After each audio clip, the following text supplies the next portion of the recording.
Hello everybody.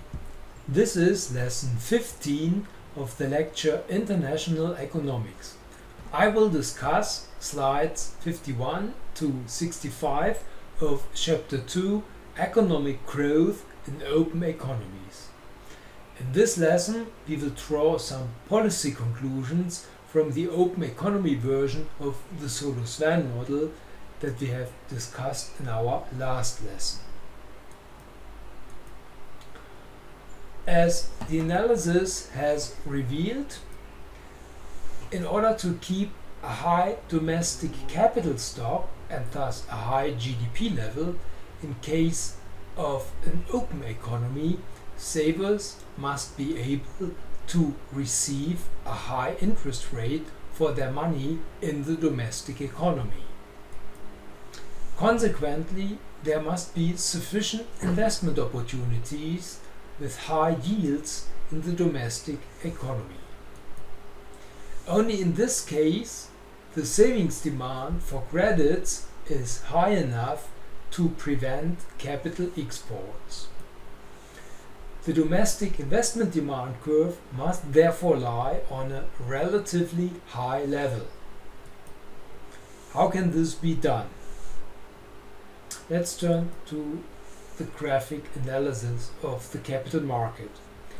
In this example, the autarky interest rate is lower than the world market interest rate, as is obvious here. This is the assumed world market interest rate, and this is the autarky interest rate given by the intersection point between domestic savings supply and domestic investment demand. Consequently, a transition to an open economy will cause capital exports and, as we have worked out in the last lesson, a lower level of the steady state capital stock compared to the situation in a closed economy. So this economy would export this amount of domestic savings, and this amount would not be available for the accumulation of the domestic capital stock. Now, how can we prevent such a situation? To prevent such a scenario, the return to domestic investment must grow such that the investment curve shifts upward. For example, like this. In this case, the autarky interest rate lies above the world market interest rate. In this case, the autarky interest rate lies above the world market interest rate here, such that domestic investment at the world market interest rate level here is larger than domestic savings. And the difference flows to the country in terms of imports from other countries. So this is a situation where we have capital imports from other countries which finance a higher investment level than under autarky. To make this scenario possible, the available input of production factors which are complementary to physical capital has to be increased. If their supply is increased, their price falls such that their input can be increased and causes a higher return to capital due to the complementarity effect. Such production factors are the one we have already talked about. For example, A represents the stock of accumulated technological knowledge. B represents land and natural resources. L represents physical labor of workers. H represents the human capital of workers, and P represents public goods provided by the government, like infrastructure or legal security. If the government succeeds in increasing the supply of these production factors on a higher level, savings from foreign countries can be attracted.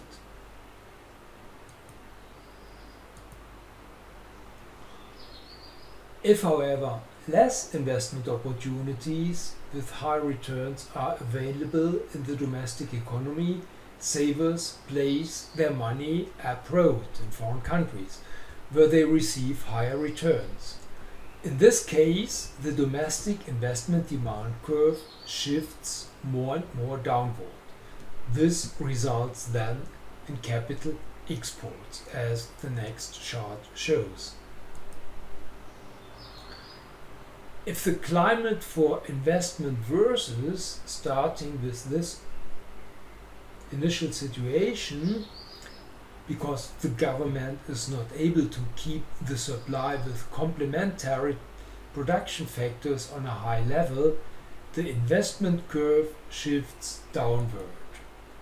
More and more as the supply of complementary production factors shrinks, the curve shifts more and more downward.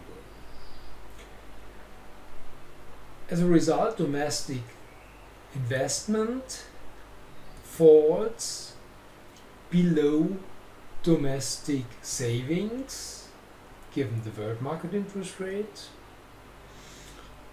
such that domestic savings are exported. This part of domestic savings would be exported to foreign countries if this is the world market interest rate and this is our domestic investment demand curve.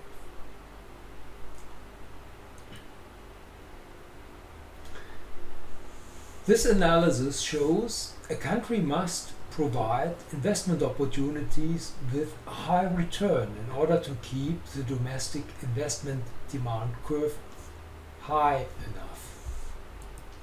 This means the country must try to accumulate as many production factors as possible which are complementary to capital. Production factors which are complementary to capital increase the productivity of the capital stock and thus lead to higher returns on capital investment in the domestic economy. As a result, domestic investment demand grows and the investment demand curve lies on a higher level. What kind of production factors are complementary to capital?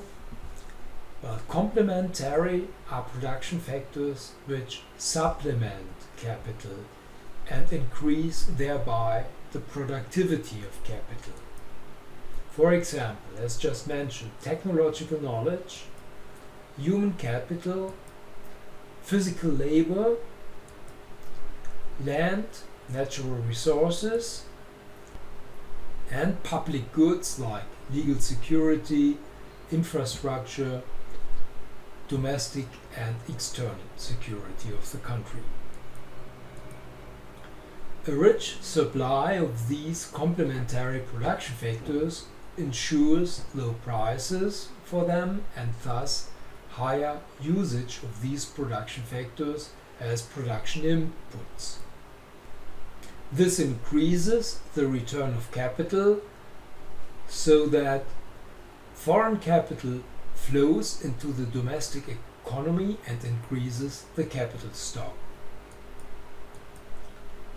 As investment in physical capital is internationally mobile, it can take place in any country with an open economy. Investors can choose those countries with the highest return on capital. This is called the competition of countries for international mobile production factors, like physical capital. Such a competition is not a competition for capital alone, but for all production factors that are internationally mobile, like technological knowledge or raw materials. All internationally mobile production factors can choose those locations where their return is highest. Therefore, the distinction between mobile and immobile production factors is important for this theory of locational competition between open countries. So we have on one side of the spectrum very mobile production factors, like just mentioned physical capital for machines, capital equipment can be transferred quite easily today around the world. Transportation costs are not too high to do this. Then we have technological knowledge, which is even cheaper to transport around the world because it can be sent in terms of digital information. And then we have raw materials that are used to produce goods and services, which, given their transportation costs, are also quite mobile today. Then comes a group of production factors we can perhaps call relatively mobile. This is basically human labor. Human labor is typically distinguished in two groups: human capital, the knowledge and skills people have acquired, and their physical ability to work. These production factors depend on the mobility of persons, of individuals, and this mobility is different. Typically, people with high education level, with high professional skills, are more mobile because they know foreign languages, for example, than people that have not this educational background. So people without an outstanding educational background are typically immobile, while high educated people are mobile. Completely immobile are production factors like building plots, of course, agricultural land, and government institutions for the production of public goods. So these production factors are immobile, and they compete therefore with the immobile production factors of other countries for internationally mobile production factors, which we find in this upper group. This is what we call locational competition between open economies. How can the attractiveness for internationally mobile production factors be measured? As the Solos-Verne model shows, the gross investment carried out in a country is an important indicator of a country's ability to attract mobile production factors. An investor invests in a country only if the return on investment is at least as high as the highest return in other countries. If a country's gross investment in percentage of GDP declines, this means that an increasing share of investors can achieve higher investment returns in other countries. A permanently decreasing investment share in GDP therefore indicates declining attractiveness of a country for internationally mobile investment capital. This diagram shows again the composition of German GDP by the expenditure account in percent of total GDP. Here we measure the percentage share of these components like private consumption, government consumption, capital depreciation, net investment, and exports minus imports, net exports in other words, or the balance of current account, which we have discussed at the beginning of this chapter. These yellow layers together represent gross investment.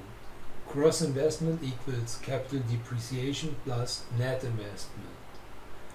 I think it is quite clear that at the beginning of this diagram in the year 1970, gross investment was equal to 28.5%, while at the end of this diagram in the year 2012, gross investment has fallen to a level of 72% of total GDP.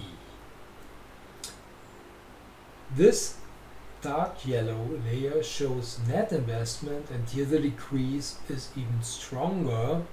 It has fallen since the beginning of the 70s from 17% of GDP to a level of only 2.1% of GDP in the year 2012. At the same time, the current account balance, as measured in this diagram by the difference between exports and imports, has grown over the years. This indicates that Germany has become less attractive for foreign investment, such that more German savings flow to other countries and increase there the growth of the capital stock and GDP.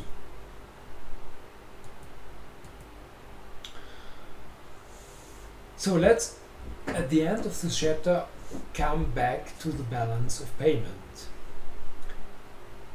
Is a current account deficit good or bad for an economy?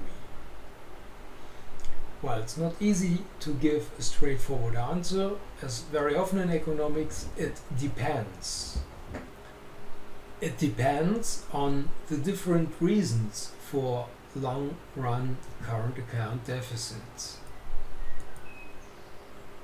A high return on capital investment in the domestic economy caused by high capital productivity due to a high supply of complementary production factors would be a good current account deficit.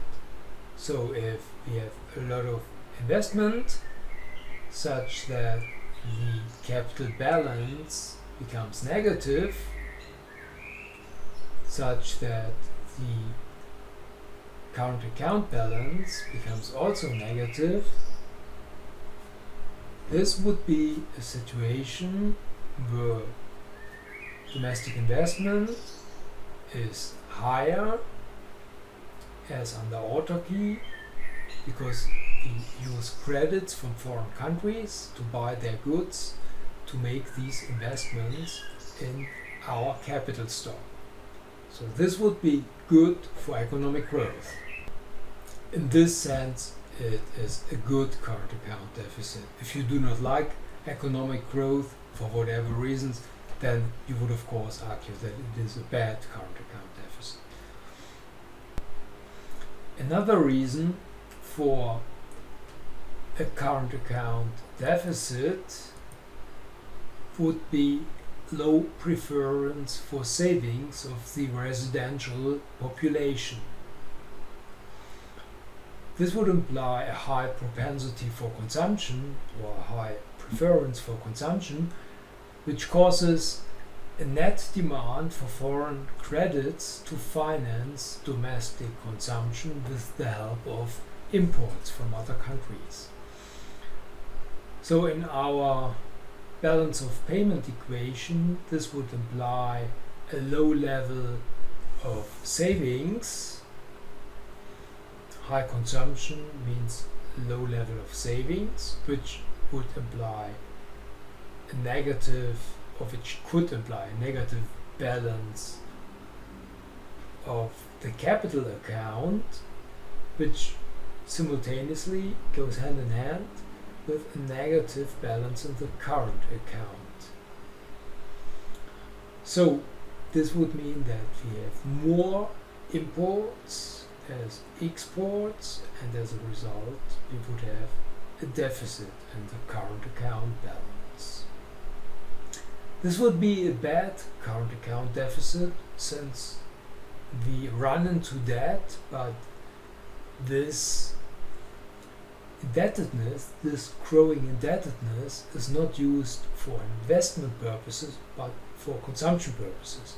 So we do not create the means to pay back our debt in the future if we consume the money we receive as a credit from foreign countries. Therefore, it's called a bad current account deficit. Another reason for a current account deficit is high government indebtedness. As again, our equation, which describes the balance of payment, shows, if the government runs into debt, if this component, government indebtedness, is increased, then the balance of capital payments will become smaller, can even become negative, and in this case the current account balance would also become negative. We would have more imports than exports because the government uses these credits to consume or invest goods. So here it is not quite clear. We cannot say whether such a current account deficit would be positive or negative, because we do not know how the government uses these credits. If the government just spends the money for consumption purposes, it would be in this situation bad current account deficit. But if the government uses this money to make investment, let's say in the public infrastructure, traffic infrastructure, communication infrastructure, or to improve legal system of the domestic economy, and so on, this would be an investment activity financed with a deficit, and therefore it would be a good current account deficit. So for government, for growing government indebtedness, it depends how the money is used by the government. Okay, so much for this lesson. In the next lesson we will start with Chapter 3, Exchange Rate Theory and Policy.